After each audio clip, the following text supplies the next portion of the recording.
Bianca got her boyfriend, Geoff's text at work. Meet at Manson's, 6 p.m. Much to talk. Manson's, the most expensive restaurant in town, was pronounced Mansions. So people wouldn't think Charlie owned it? Or an added gloss of pretension. No matter. It was a favorite of Bianca's. Either formal or glib, Geoff could be such a mystery. Much to talk. Had some jocks set a home run record? Or had existentialism found proof of nihilism's emptiness? Guys can be so casual. They'd gladly know you biblically before bothering with your pedigree or even your last name. But Geoff couldn't order wine unless assured it wouldn't clash with either entree. Bianca had been seeing Geoff exclusively for months. She'd become curious about where they were headed. Geoff's text was alluring. She was crazy about him. So mysterious. But she could see it going either way. Attentive and kind, Geoff had only one serious flaw. Famously indecisive, Geoff could change his mind multiple times while crossing a street. Bianca had often yanked him from the path of oncoming traffic because of this. Could this be the night? Is he planning to pop the question? Or pull a classic kiss-off? So typical to buy a fancy dinner to salve guilt over canceling the Geoff and Bianca show. Their friends called them that because they looked so good together. Either way, Bianca knew she'd survive. But the expectation of wearing his ring gave shivers to her goosebumps. But what's this meet at crap? A girl's got to pay her own valet? Sheesh. Dressed in her favorite blue dress, Bianca had style. It brought out her eyes. The valet smiled when she gave him her keys. Heads turned as she walked into the restaurant. However the chips fall, I will inspire him, or he'll second-guess himself for the rest of his freaking life. At least Geoff had handled the reservations. Manson's always discouraged walk-ins. But tonight would be impossible. The host nodded to Bianca as she strode by the line of people awaiting tables. He didn't need to direct her. Geoff sat in their favorite alcove. He smiled and stood as she approached. They embraced and she sat.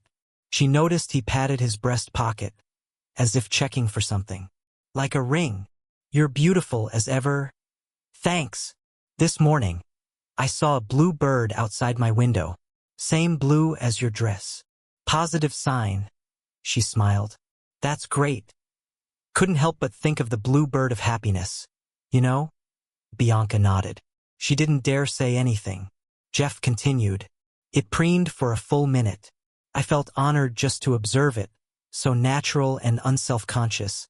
So beautiful. He signaled the waiter. And then it flew away. Free as a bird, as they say. No attachments. Nothing held it back. Have you ever tried the chicken here? It's amazing. That wasn't what Bianca had expected. The waiter came and, on his recommendation, Geoff ordered wine for them both. The waiter left and he turned to Bianca. So, what's up? You tell me. You said you had much to talk about. Oh, I missed you. Figured that would get you here. Well, it did. Here I am. She thought. He's nervous. That would be good, no? The waiter brought their wine. Geoff seemed relieved at the distraction. He raised his glass to her. To you. Cheers. They clinked glasses and drank. Cheers? What's the occasion? Geoff set his glass down and smiled conspiratorially as he leaned to Bianca. She smiled back. He nodded toward the dining room. Look at them. A lot of happy people sharing a meal. Yeah.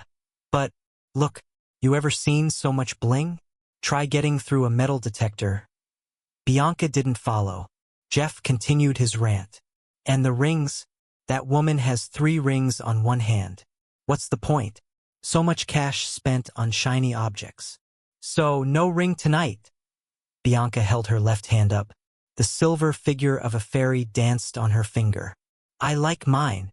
Geoff peered at the ring. Of course you do. That ring has style. But that's not my point. You mean the ostentation? Let me finish my thought, Bianca.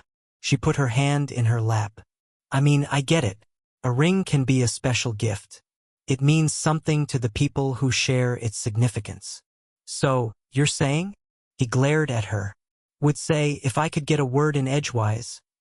Bianca looked down. Women worry about their weight and then carry around enough metal to fill a barge. But if she... Geoff's look shut her down. The waiter approached. Would you like to hear our specials? They shook their heads. Do you wish to order now? Bianca ordered. The filet mignon, medium. Geoff nodded. Make that too.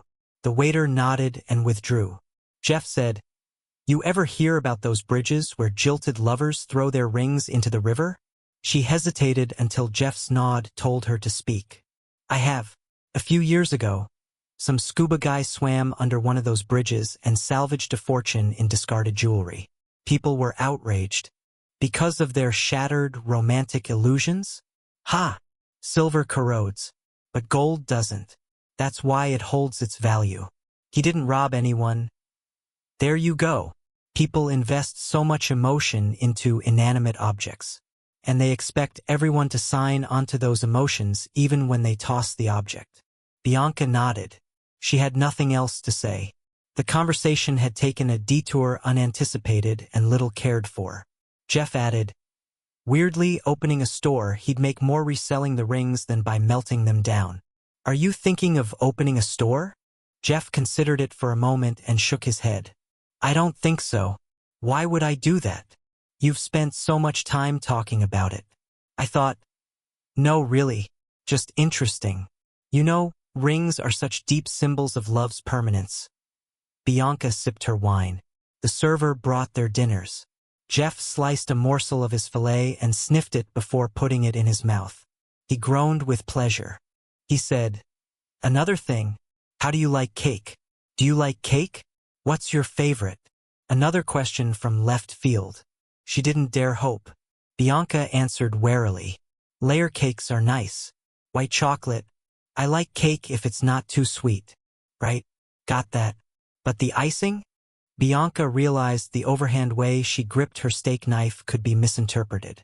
Don't want to pull a psycho here in the restaurant. Or anywhere, for that matter. She said, Too sweet for me. In general. Don't care about icing much. Yeah. All that. Yuck.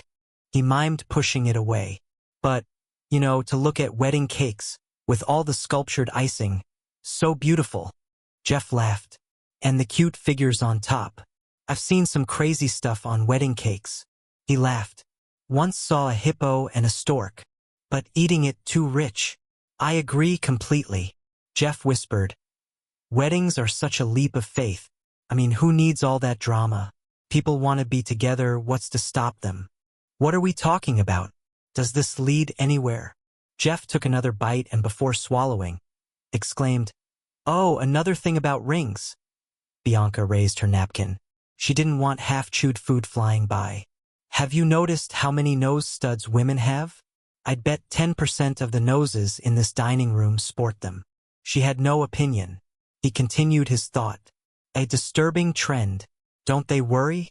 With one sneeze, they might put someone's eye out. An irresistible tickle formed in Bianca's sinuses. A sneeze loomed. Quick, where can I get one of those studs? She sneezed into her napkin. Geoff laughed. Exactly.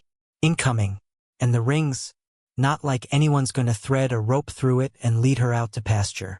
What are they thinking? Bianca looked at Geoff. It's a mystery. Doubt we'll ever know. She moved to stand. Excuse me. I need. He watched as Bianca walked to the restroom. She entered the ladies' room, pulled out her phone and speed dialed her therapist, Dr. Flem. He'd promised her he would pick up any time she called. He answered. Dr. Flem here. Hi. Bianca here. Thanks for answering. I need your advice. Bianca described her evening with Geoff. After listening, he said, Bianca, we've talked about this. Is this behavior consistent with who you know your friend to be? Or is it just an odd night, unlike any other? She thought for a moment and then began to nod her head. Trying not to cry, she said, Yes, doctor. He's pretty consistent. He said, Remember, you always have a choice how to respond. Think through the potential results. But never surrender that. Thank you, doctor. I know what I'll do. Thank you. She disconnected and replaced the phone into her purse. Exiting the restroom, she slipped, unseen, past the concierge and into the night air. Her phone buzzed with a text from Geoff. "You okay?" "Great." Bianca skipped down the walk as she signaled the valet. News story, guys. Miranda woke up and looked at the clock on her nightstand. It was 11 p.m., and she had only been asleep for an hour, but something felt wrong. When she looked at Peter's side of the bed, she noticed it was empty and decided to see where her husband had gone. She crept down the stairs and looked in his office and the family room, but he wasn't there. As she walked into the kitchen, she heard a muffled voice from the garage and stopped to listen. Her heart sank as she realized he was at it again. She asked herself how many times she was going to catch him cheating before she walked out the door. There wasn't anything holding her back from leaving because they didn't have children, and she was financially stable before she met him. Also, she had been through this at least twice in the last 3 years. The last time she caught him, he broke down and cried, saying he would never let it happen again. He blamed his father, who cheated on his mother, and then told him it was something men did, and it didn't really mean anything. He refused to go to therapy but promised he could overcome his demons on his own. Miranda was forgiving, but now she felt like she was just being a fool. Miranda put her ear to the door leading to the garage to see if she could make out what he was saying and heard the end of the conversation. "Of course, baby. I can be there Friday night. He'll tell her I'm having dinner with a client and he'll be late. Make sure you order food to your condo because I don't want to waste any of our alone time sitting in a restaurant." She could hear a female talking, but it was very faint. Then she heard Peter say, "All right, I'm going to bed to dream about you. I'll call you tomorrow." When Miranda heard that, she turned and ran back up the stairs. She wasn't going to confront him again. This time, she would play it differently. Peter crawled back into bed while Miranda pretended to be sleeping. She hoped he wouldn't hear how heavy her breathing was from running up the stairs and realize she was awake. But thankfully, he fell right asleep. She lay in the dark, staring at the ceiling, utterly void of all emotions. There would be no more crying and carrying on. Miranda was done giving him that power over her. This time, she would find a way to make him pay for his betrayal in another way. Miranda woke up before Peter and went downstairs to make breakfast and have coffee before she left for work. She doubted that she had slept more than a few hours, but she was feeling good about her decision on how to navigate her exit from this marriage. As she sat down at the island in her kitchen, she heard her husband come from behind her saying, "Good morning, my beautiful wife. How are you this morning?" Miranda struggled not to throw her spoon at him, but she held her temper and smiled back, saying, "Good morning, darling. It's a beautiful day. Can I get you a coffee?" Peter responded, "No, I'm heading to the office early, and I'll grab something on the way. Are you going into the store today?" Miranda owned a high-end clothing boutique in their town, which was very successful and had been her labor of love for the past 15 years. "Yes, but not until later. I have some things to do around the house, and Chloe will open for me today." "That sounds good. I'll be home for dinner tonight. However, I have a meeting with a client on Friday, so I'll be late," Peter responded. Miranda's back was to Peter, and he couldn't see the anger on her face as she smiled and said, "Okay, I'll make plans for Wednesday night then. Be careful driving. I'll see you tonight." Peter approached her and leaned in for a kiss. Miranda closed her eyes and kissed him back, trying her best not to react. Once he was out the door, she opened her laptop and started looking for apartments. Pulling this all together by Friday would take a miracle, but she was determined to get her revenge. Miranda lived in an apartment when they met and moved into Peter's house after they married, so she never really had an emotional attachment to this place. She did a few things to make it feel more like her home, but never really went too far because they planned to sell it and find something else. However, they both ended up being too busy with their careers for the last 5 years to take the time to make that happen. "Bingo," Miranda said aloud. "This apartment is perfect. It's vacant, close to town, and I know the owner of the building. I'm sure she will help me move this along quickly and keep it quiet." She closed her laptop after writing all the information down so she could call and put things in motion. For a quick second, she felt a pang of guilt and thought to herself, what if I'm wrong? What if I do all of this and he really has a meeting with a client? She shook her head from side to side vigorously to get rid of those thoughts. Miranda knew what she heard in the garage and recognized the patterns. It was time to stop making excuses for him and stand on her own. The one thing she knew for sure was she didn't want to spend her life with someone who cheated, and she had to leave before it became easier to stay. The week went quickly, and by Thursday, Miranda was amazed at how much she had accomplished. She had everything worked out with the landlord and could take possession of the apartment on Friday. When she confided in her best friend, Vivian, about her plan, she wasn't shocked to hear her say it was about time. Vivian told her that everyone in town knew he was a philanderer but kept it to themselves for fear of hurting Miranda. While this should have made her decision easier, she couldn't help but feel even sadder about how someone who said he loved her could be so duplicitous in the marriage. When Friday morning came, Peter woke up singing and headed to the shower. Miranda got up and went downstairs to make him coffee. She wanted him to be shocked when he walked through that door tonight. Vivian met her at the apartment on Thursday to help her get some deliveries and assemble an air mattress that would have to work until the rest of her furniture could arrive. They both kept repeating, "Thank goodness for the internet," because they could order almost everything she needed from her phone. "Good morning, my beautiful wife," Peter said as he swept into the kitchen and picked up his coffee. He smelled of expensive aftershave and wore a custom-tailored suit. He was pulling out all the stops for this new girl. "Good morning. You look extra handsome today and smell delicious." "It must be a very important client," Miranda said with a smile, trying not to sound sarcastic. "You are right. He is very important. You know how it is in advertising. You have to wine and dine them so they feel special and want to give you their business." "Oh, I'm sure you'll get all the business tonight, darling," Miranda replied.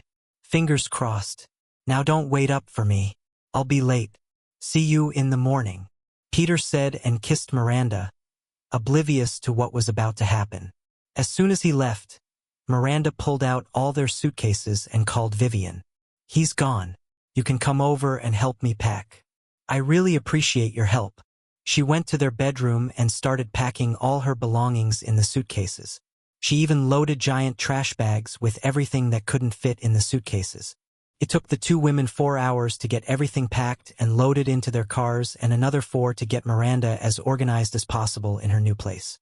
They ordered Chinese takeout, opened a bottle of wine to celebrate Miranda's independence, and talked about how they would love to see Peter's face when he walked in the door. While having Vivian with her to get through this night was helpful, Miranda knew there would be many emotionally challenging days ahead when Peter found out she left. It was 2 in the morning when Peter turned his key in the door.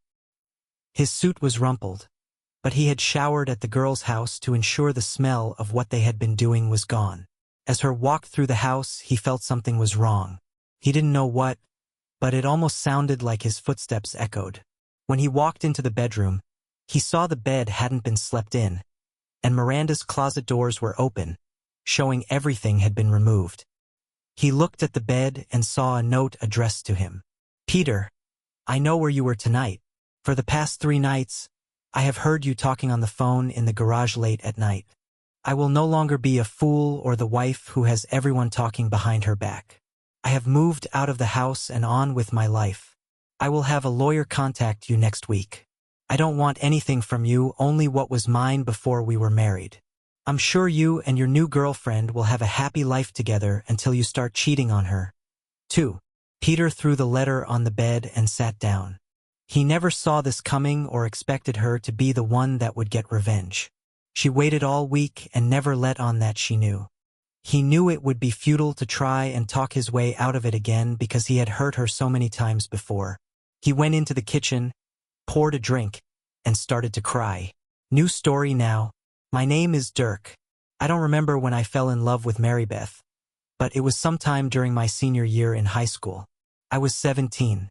We spent endless days together, driving aimlessly with the windows down in the old Buick, ballroom dancing, laughing at private jokes, going to the drive-in movies they still had back then, and sharing dreams as vast as the horizon.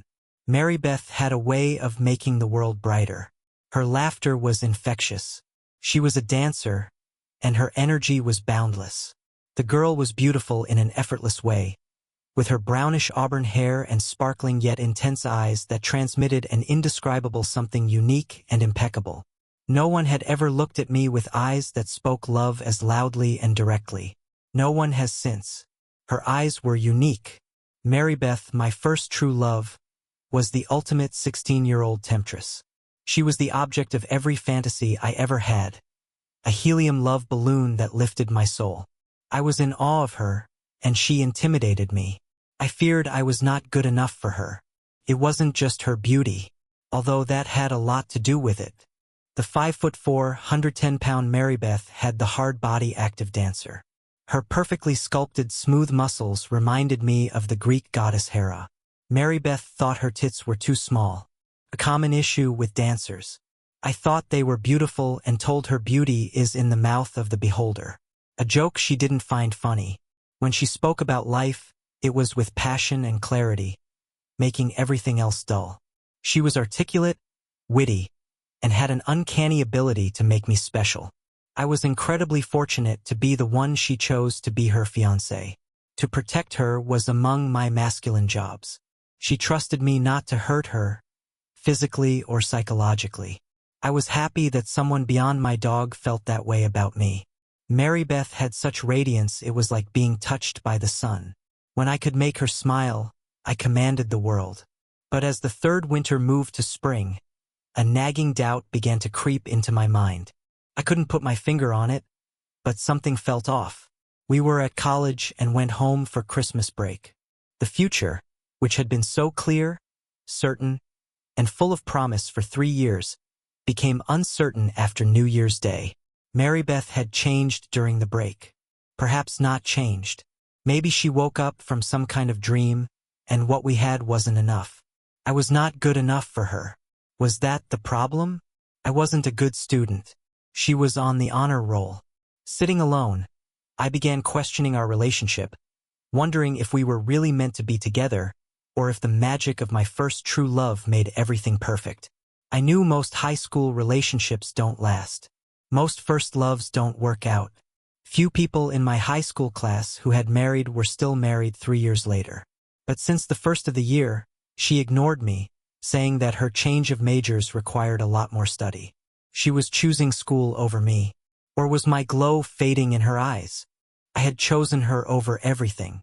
One afternoon, I told her I'd been thinking a lot and thought we needed some time apart. Marybeth turned to me, her expression a mixture of surprise and hurt, and asked, "Are you breaking up with me?" I hesitated, hating the pain that filled my soul, and said, "I think we need to take a break. I need to figure things out." The days that followed were a blur of regret and second-guessing. I missed Marybeth terribly. I was not convinced I had made the right decision. But no matter how hard I tried to move on, thoughts of Marybeth kept intruding. Her laughter haunted me, her smile and the absence of those penetrating, loving eyes possessed by no other woman in the world were constant reminders of what I had lost. A month later, in a moment of clarity, I realized I had made a terrible mistake. I'd lost the person I worried about, cared about, and loved. I loved Marybeth, and I wanted her back. I went to her dorm with a heart full of hope and a plan to win her. She wasn't out on a date, I was told. I had not dated, but Marybeth had already moved on. She was dating someone else. She had time for a date with somebody else, but no time for me. I was devastated. I called her. She refused my calls. I sent her notes. No response. Finally, in complete desperation, I placed a display ad in the university newspaper that said, "Dirk loves Marybeth." Everyone saw it. The city newspaper gossip column mentioned it. Surely she had to respond. She had to call me. She must, and I was confident she would. The trumpets would blare, and she would run to me with open arms. We belonged together in every sense. But reality isn't a romantic movie. She never called. No more us. Every day, I woke up with this stupid flicker of hope in my chest. The hope that today she might come back. I didn't know I could be this sad, this unhappy, or for so long. I had squandered my opportunity. Replacing her was not possible. She was in an irreplaceable class by herself. I read Khalil Gibran, Think not that you can direct the course of love, for love, if it finds you worthy, directs your course. Love had found me unworthy. My heart wasn't merely broken. I believed it was irreversibly silenced. Love was too cruel to ever succumb again. Somehow I had to move on and leave Marybeth behind. I graduated, and so did she. I married a woman I didn't love to avoid the military draft. Yes, the Marybeth wound tragically remained open. I couldn't shake her memory. She was my first true love, and I always imagined what might have been if I hadn't let my fears and doubts get the better of me.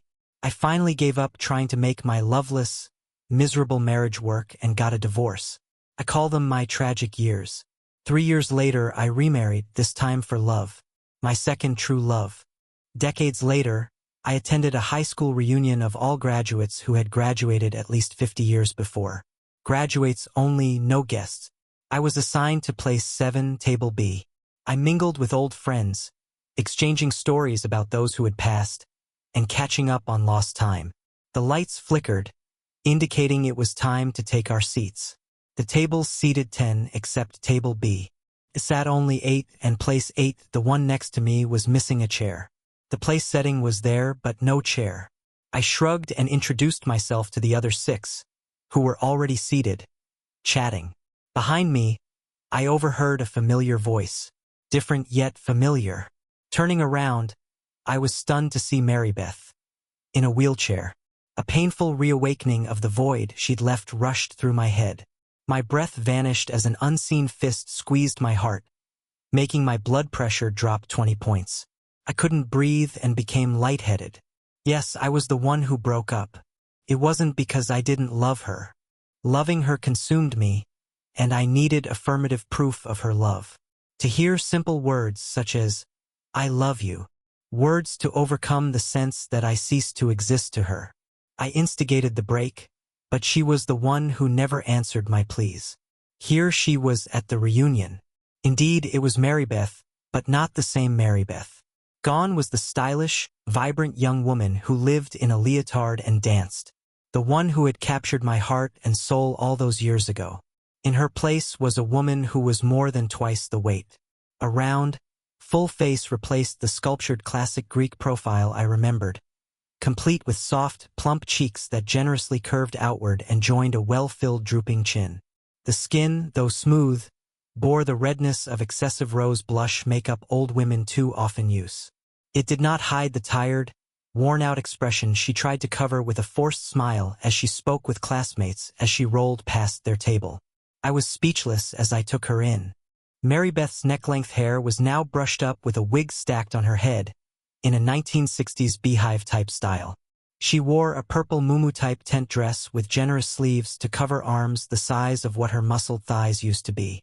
The material had a god-awful flower print to complete the picture of a drab, dowdy, old-fashioned, knick-knack-collecting great-grandmother. A frump. I thought back to the dresses she wore to the 2 proms, mine and hers. Her once sparkling eyes, unique eyes, the eyes she used to look at me like no eyes ever did before or since. Eyes capable of turning stone into a lava of love. Eyes I had dreamed about for hundreds of nights. Eyes now half closed from the weight of puffy lids. Our eyes met, and she motored toward me, heading for place 8. I caught a whiff of something pungent, acrid, and sour as she approached. Body odor. Was it Marybeth? No, never. She had been meticulously clean. It was a scent I encountered only around the obese who were too indifferent to get soap and water between their folds of flab. She stopped the wheelchair at my side. She was the source and my table mate. "Hi, Dirk," she said, her high-pitched voice, friendly, but without the love and enthusiasm I remembered and a smile I could not interpret. "Marybeth," I replied, forcing a smile. "It's been a long time." We exchanged pleasantries. Silence settled lightly around us, as if the din from the group was turned down, and I could hear only her. Marybeth spoke of her life and complained about her health. She told me every disease, condition, and organ failure she had suffered, was suffering and would suffer in the future. I was almost a medical encyclopedia, nearly all traceable to obesity and, oddly, to dancing. I ran my eyes over her again. She tracked my gaze and jokingly volunteered that her husband is supportive and says she's not fat. He calls her fluffy. I frowned.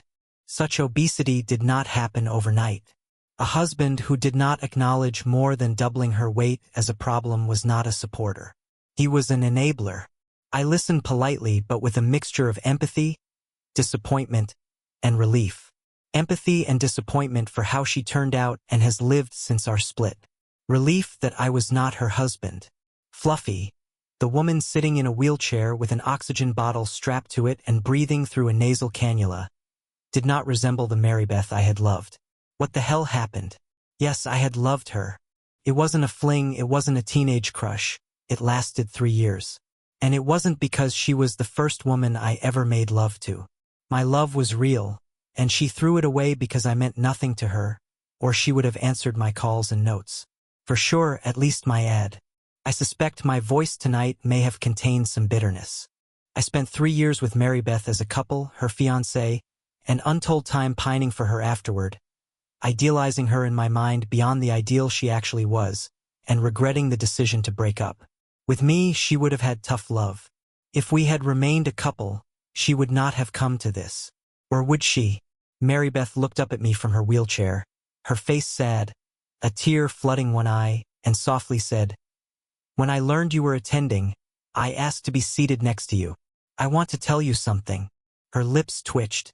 I saw words were already on her tongue, prying her lips apart. First, I know I would not be in the physical and mental condition I am now if we had married. Look at you. You're the same weight as in high school. I would be, too. You were my protector and you loved me too much to let me deteriorate the way I have. You're the only one I ever met who consistently did and said what you thought was right, not just popular or acceptable. It was one of the many features about you I loved. I was perplexed. If this is what she thinks, then why did she give me the silent treatment those decades ago when I bared my soul to the world and would do anything to regain her love? Fluffy Marybeth, I started, and she held up a hand, softly stopping me. The second and last thing I want to tell you is I was wrong. I loved you and thought our love so strong there was no need for words. In that sense, I was taking you for granted when I spent all that extra time on studies and dance. You did need words, and I didn't recognize that. Fluffy drew in a deep breath, and her eyes looked at her feet, then raised her head to make eye contact. When you tried to make amends, I was angry, enraged. I saw your notes and the ad. I cut it out from my scrapbook and still have it. I gave you the silent treatment to get even, to teach you a lesson for breaking up. She paused and shook her head. Letting you go was the worst decision I ever made. It was revenge. Revenge is a dish best served cold. But I was hot with anger that you broke up with me. Revenge cost me you. Cost us. My mind went to the classic movie Gone with the Wind, where Rhett Butler gave up on Scarlett after doing all he could to attract her. She treated him like dirt, with no respect or love. Finally, too late, she tells him she truly loves him. Marybeth, I said in as quiet and somber voice as I could muster. It's a pity I did not hear this back then.